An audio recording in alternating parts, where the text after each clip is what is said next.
দলের প্রতিষ্ঠাতা প্রয়াত রাষ্ট্রপতি শহীদ জিয়াউর রহমানের ৪৪তম মৃত্যুবার্ষিকী উপলক্ষে রাজধানীর ইঞ্জিনিয়ারিং ইনস্টিটিউশন মিলনায়তনে আলোচনা সভার আয়োজন করে বিএনপি।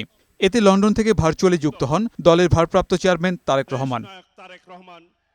আলোচনা সভায় দেয়া বক্তব্যে তিনি বলেন, স্বাধীনতার ঘোষক জিয়াউর রহমান ইতিহাসের পাতায় অবিনশ্বর। সাম্প্রতিক রাজনৈতিক পরিস্থিতি তুলে ধরে তিনি বলেন, ১০ মাস পেরিয়ে গেলেও জনগণের আকাঙ্ক্ষা বুঝতে ব্যর্থ অন্তর্বর্তী সরকার।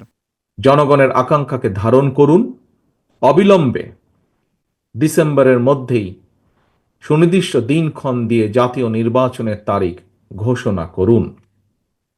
এখানে অন্তর্বর্তীকালীন সরকারের জয় বা পরাজয়ের কোনো কিছুই নেই, বরং স্বাধীনতা প্রিয় জনগণকে একটি সুষ্ঠু নির্বাচন উপহার দিয়ে গণতন্ত্রকেই বিজয়ী করতে সাহায্য করুন।